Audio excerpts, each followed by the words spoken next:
Here we go. Let's do this. We've got one life, one shot. Who do you want to be? What do you want to do?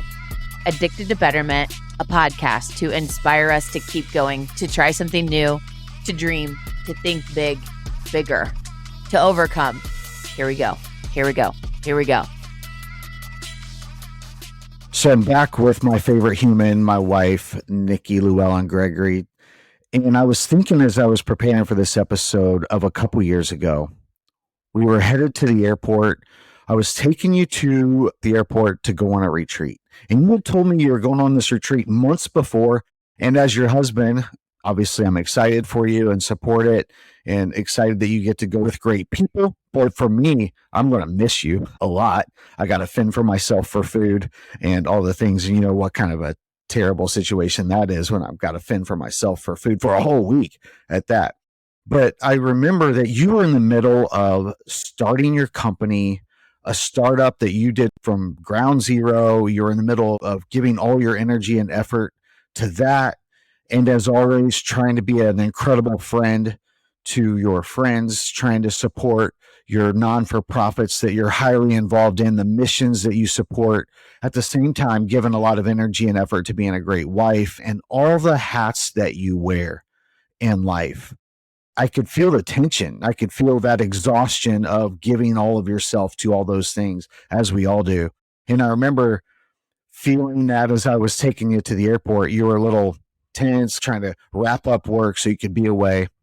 And I dropped you off, gave you a hug and a kiss, wished you best, and of course, missed you for a solid week. But what I remember so profoundly was the Nikki that I dropped off at the airport that gave a hug and told you to have a great week, and that was really exhausted from trying to fill all the roles that you fill so well. That Nikki that I picked up from the same airport in the exact same car that I dropped you off in was a completely different Nikki. I had a different wife that got in my car that I dropped off. You were lighter. You felt more connected. You felt more connected with yourself. You felt more at peace. And you kept saying you were hype and funny. But the Nikki that I picked up was a completely different Nikki. And what I recognized immediately is that was the best investment of time that you made for yourself. And quite frankly, the best sacrifice that I can make. At the end of the day, that was one of the best experiences for both of us. And when you said, hey, let's do an episode about the power of a retreat, I loudly said, yes, let's do this. So excited to talk about the power of a retreat today. Yeah. So many things come to mind just with what you're sharing here and in the effort of being focused on betterment always. Just, wanted to share a couple things. It's like I was being funny when I said, and I was funny. There's something that comes out of me when I am in a complete, just take me away from the normal, I become funny. Like I'm not very funny in my normal life. I think I'm just serious and all about task orientation and goals. And I love that side of me.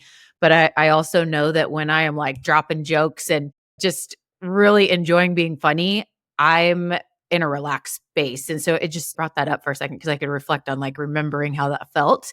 Anyway, so that's just a little side note. And then for God's sake, this man, I don't know if anybody else is married to someone or has a partner that no matter what you do to prep food, unless there's a sticky note that says, here is what you do with the food that I already made in this container, like the exact microwave numbers, I don't know what it is. He's like, I could not find anything to eat. I'm like, what are you talking about? Like I food prepped all of this stuff, but he looks in the refrigerator and just cannot find anything.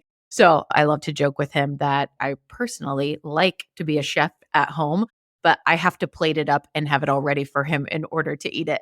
So I do worry about you when I go on those retreats, making sure that you eat and not just Taco Bell. So there's that. And then the other thing that I thought about was how you were describing I was feeling on the way to the airport. And I remember I used to feel that way a lot. And the thing that has changed, aside from retreat investments, is investing in a tool that helps to manage your day-to-day, like a project management tool, CRM, all in one. Monday.com has changed my freaking life. Like I feel like they should be a sponsor of the show because I talk about it all the time. On the retreat I was just on last weekend, I was hearing some women say how stressed they were, and I could hear that feeling. Like I know what that's like. There's been this one tool that we've adopted in our business, monday.com, and there's many different tools like that.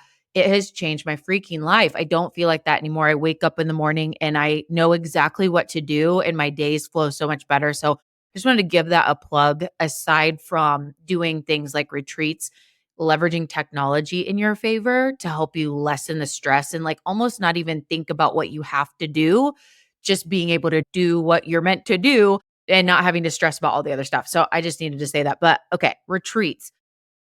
I don't know where I got started with doing these, whether it is a solo retreat that I think I've only done once or twice, a retreat with one other person, like David, you and I have done them, dear friends of mine and I have done them, or going on an actual formal retreat. I think that's the most powerful, but all of them are so important. And I think that the first point that I'm here to make is, why don't people go on retreats? When am I going to do that? I don't have the time.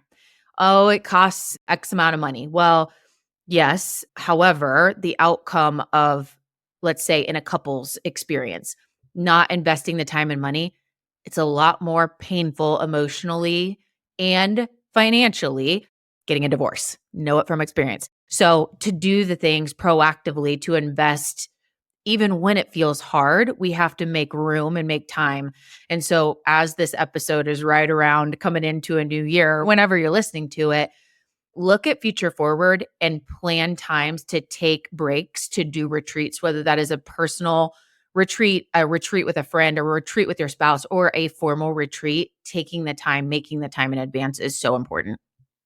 That's so good. And circling back real quick, you were really funny when you got in the car. The same jokes that I would tell that you wouldn't laugh at, that would be annoying when you got in the car, you found funny, and you were telling jokes, as you said, and your jokes are always funny. But a quick question for you, knowing the pressure that you were under to start your business, to be engaged, it has to feel a little bit overwhelming, like a burden to take time out of your regular life, your business. The question I have is why? Why would you make it that much of a priority? What were the things that weighted going on a retreat as more important than your regular life? So help me understand why that became so important to you. Well, I'll give a simple analogy. How many times do you hear someone say, "Gosh, it came to me in the shower"? Well, it came to you in the shower because you didn't have any distractions. You were not doing your normal thing. You're not sitting at your desk. You had time just with yourself or to think about this. Or like, I woke up in the middle of the night and here was the solution. You didn't have the distractions. And so getting away just brings so much clarity. It's almost magic. It's like, how did I even think of this? Or I got inspired by this idea with someone else, or I read this book that I don't normally take the time for. It's so important to get out of our normal because we don't see the possibilities. We might see the surface of the possibilities, but we are not seeing the depth of the iceberg, if you will, of possibilities when we have all of the things. I got to go do the dishes. I work from home. As soon as I have a free moment on my calendar, I'm like, oh, I should go pull a few weeds, or, oh, I need to work on my Apple Watch and I need to go like get some steps in. Take that away. Just really having time to not be in the normal so that you can clear your mind and really think bigger. So when I think retreat, I think of multiple days. I think of more than just a day away. So if I'm listening and I'm thinking, well, it's good to get a morning where you clear space, clear time, and think and get connected and do the things, as you said, like it comes to you in the shower. Why a retreat? Why a multiple day thing? What's the advantage of that versus taking a day or a morning or an afternoon to just process and think and get clear? But why a retreat? Yeah. And I do think that you could do 1-day retreats, and there's a lot of power there. I actually was at yoga last night with one of my friends, and she did a retreat yesterday. It was an all day get away from the norm. And they went to a house of a friend in her backyard. And she was talking about that experience and how powerful it was. So I do think that you can do 1-day retreats, and there's a lot of power to that. It's getting outside your norm, right? But real power is getting outside your norm for a while. You think about when you go on vacation, typically it takes me a few days to get in the vacation mode. I'm really excited and still thinking about work and all of that and all the responsibilities. And then it takes a few days and I'm like, all right, we're grooving. Another reason why we have to take longer vacations because we need time to get in the groove. But I think that's the power of truly getting away, going to another location and being able to take the time to unplug. The difference is really unplugging to allow yourself to do the things like think bigger, go deep dive introspectively, to calm down. So, as someone who's had a front row seat to watching the power of how it changed you, I wouldn't say transformed you, but the Nikki that I picked up from the airport was completely different. Help me understand what a retreat is not, because in my mind, I'm thinking it'd be easy to kind of like, oh, I'm going to do a retreat and taking the kids, I'm doing this and doing that. And that's not really a retreat. You're not really getting the clarity and the space that you need to just gain the perspective of what a retreat does. So, how would you tee up? How would you help me understand what a retreat is not? So I don't make that mistake. Yeah, two things that come to mind. One is stressful inclusions. So it's like having to manage the kids, having a really packed schedule, anything that's like a stressful orientation. The other is unhealthy behaviors. For example, going on a retreat and being like, I'm at an all inclusive and we're starting drinking at 9 a.m., with mimosas. That's not the place for that, right? You're not going to have a clear mind. Same thing with eating, like all inclusive. I'm just going to eat whatever. You're not at your best then. And so, healthy, being in a place that really elicits your healthiest version and you're committed to being that healthy, not that you don't have a glass of wine or whatever as part of a retreat, but it's eliminating the stressors and really teeing up the healthiest version of you to clear your mind, be your best. Yeah, that's really good. Judging on the effect I've seen on you from going on retreats, it seems to me that part of the power of the retreat is who goes with you.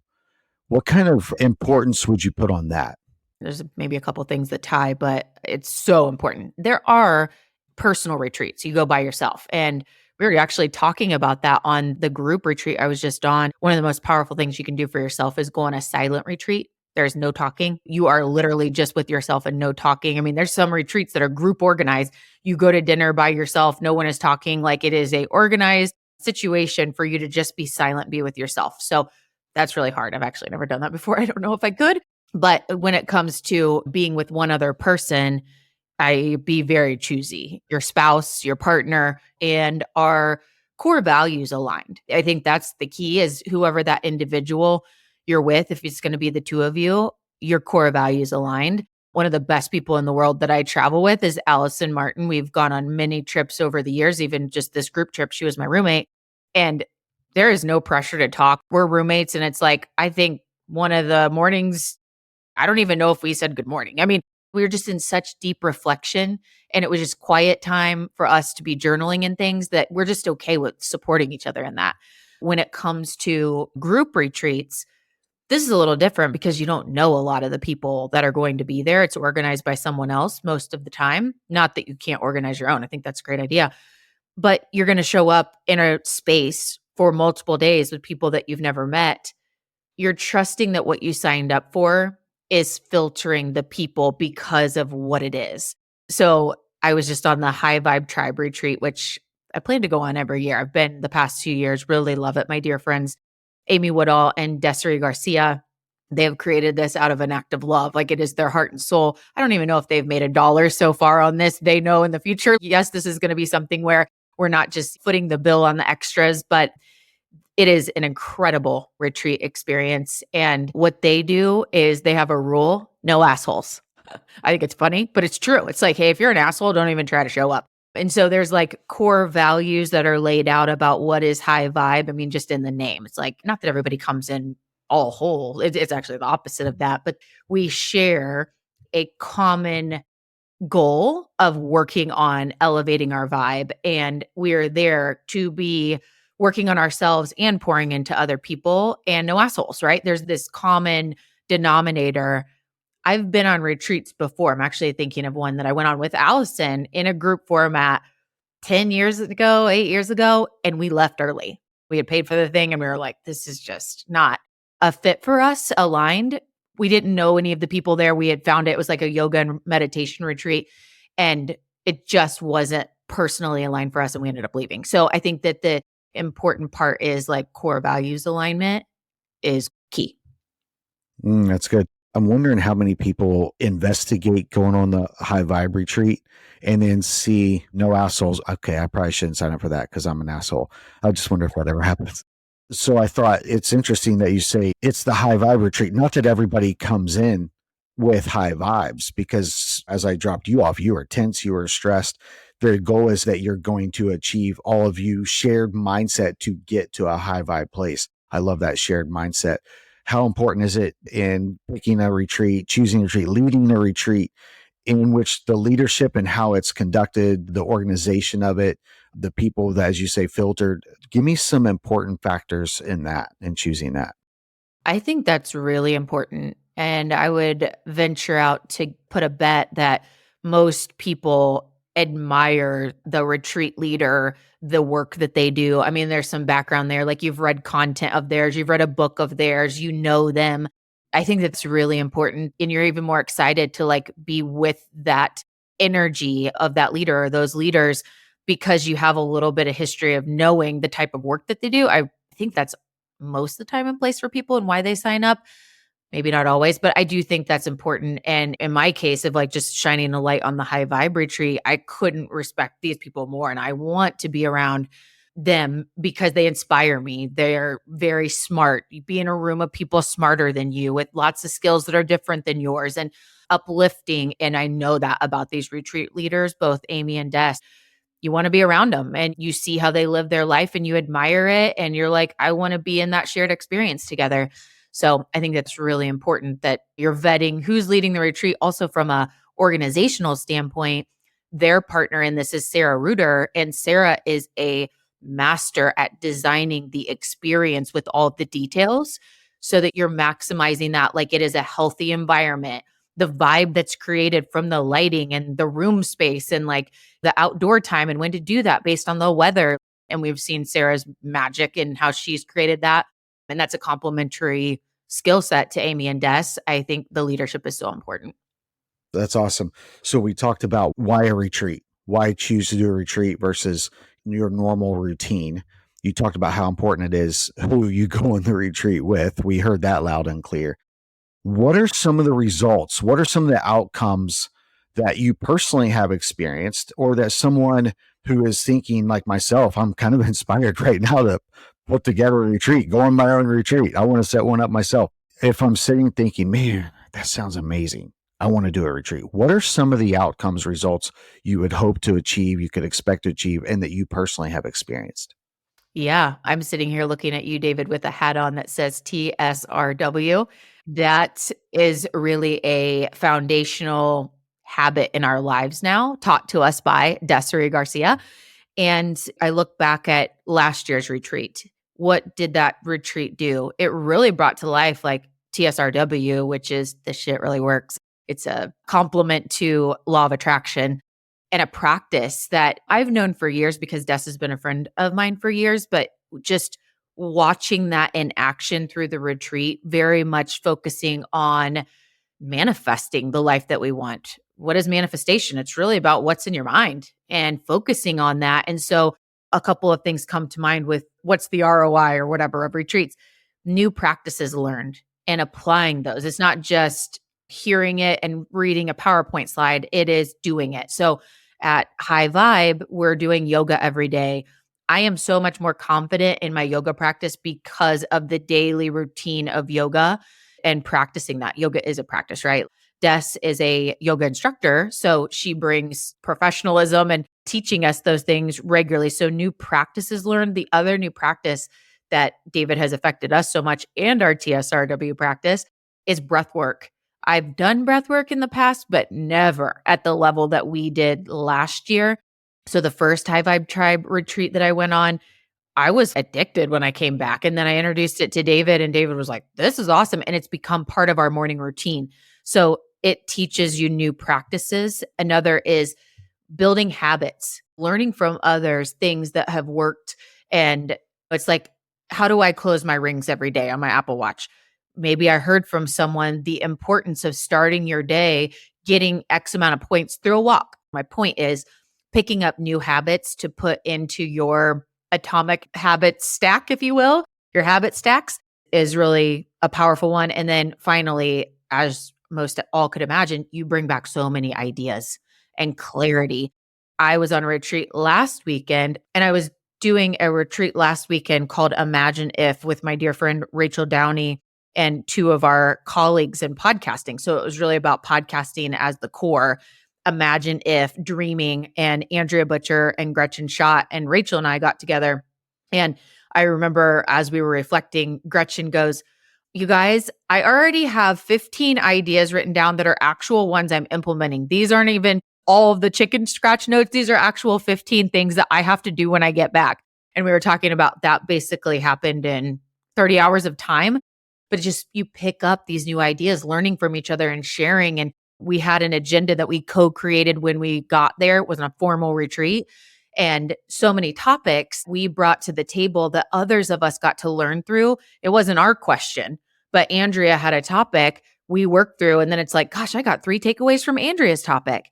So just to summarize that, I think learning new things and applying new practices is one. 2, building new habits that help you level up your life. And 3 are the ideas and clarity that comes from spending time with others and just working through it away from the stress and really being in a healthy place. Man, Nikki, that is really, really good. I'm wondering, could you give us an example of a powerful experience that you have experienced that you would consider life changing, or something that is very personal to you that you would share with us directly? Yeah. So 2 come to mind. Do you ever do the word of the year thing? You pick a word and then just your theme for the year. So I don't usually do that until David, you and I do a New Year's practice of planning our year. And that's usually the time I might be like considering a few words or whatever, but that's when I narrow it down. At the last High Vibe Tribe retreat, we were doing a very in-depth session. It was called a cacao session.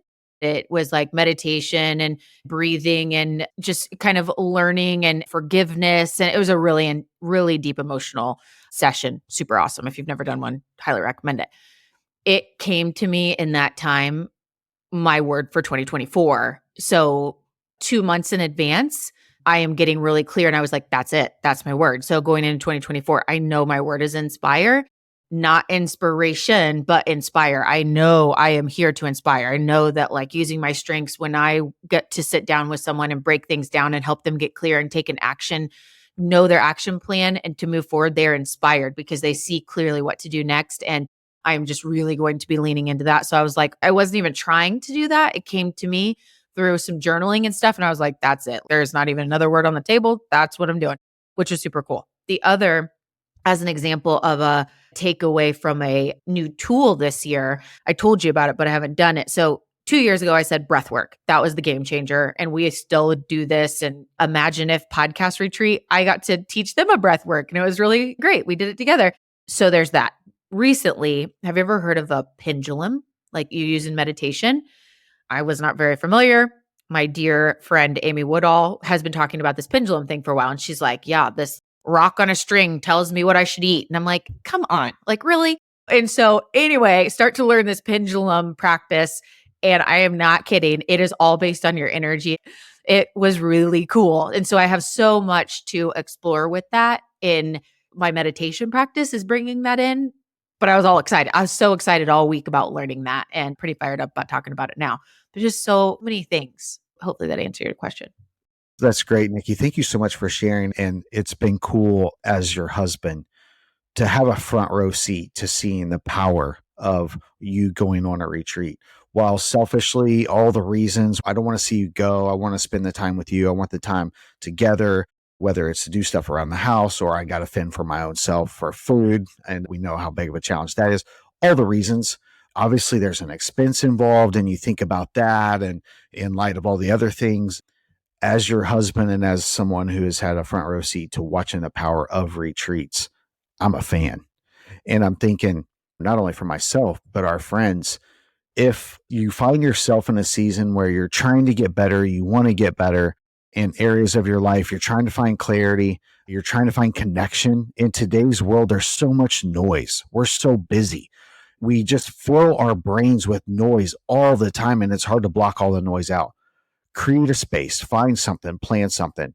And based on your takeaways, here's what I took away from what you said, and I'll share this with our friends. Number one is why a retreat.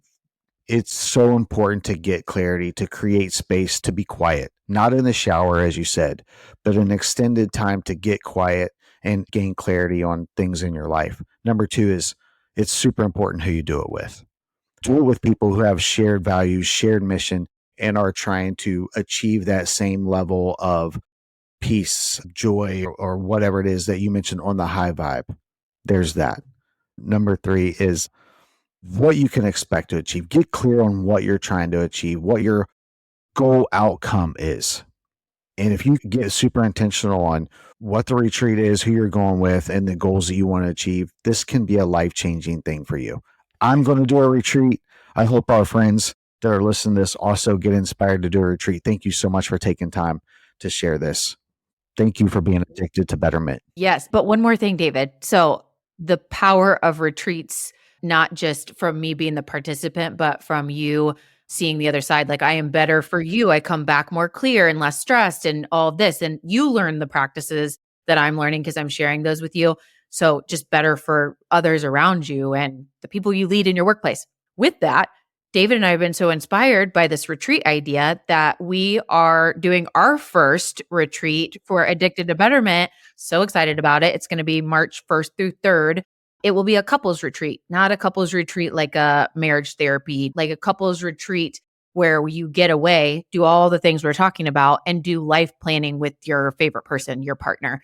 And we lead through exercises that help all of us do all the things I just shared, learn new practices, start new habits, get a bunch of new ideas from each other in a 3-day experience. It'll be an extended weekend experience. And because I do love food and I do love cooking, bringing in the accommodations, we will always do them in a mansion. So do you ever go to Airbnb?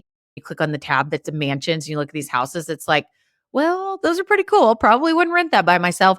But hey, if we all chip in, we could do this and then experience this mansion. So we have a mansion in Tennessee that we've booked. So excited about that. And then I can guarantee you the food will be 5-star. I do come from a restaurant background. David does too. Outside of him being able to prepare for himself to eat at home, he's really good at preparing for others. And we are so excited about that and might have a couple of spots open when this airs. I know that we're almost booked now, but maybe it's something that you as the listener want to say, hey, I'm going to grab my partner and we're going to go out on a leap of faith with these people and this podcast and go try this out. So I'm really excited that we've gotten inspired to do one of these couples retreats for A to B. That's so good. I love what you just said. And thank you so much for reminding me to talk about our retreat that we are planning. That's so exciting. The power of watching you experience some growth, development, clarity, all of that, I get to benefit from it when you come home.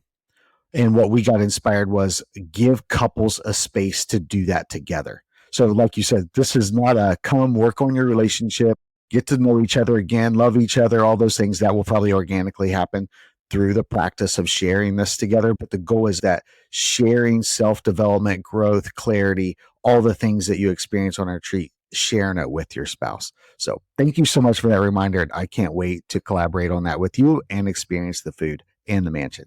Let's go. So you just listened to this episode. Now, join us in being addicted to betterment. Please subscribe to the show, share with your friends, tag us, and please take a moment, leave a review. Yeah, we do want your stars, but we really want the feedback.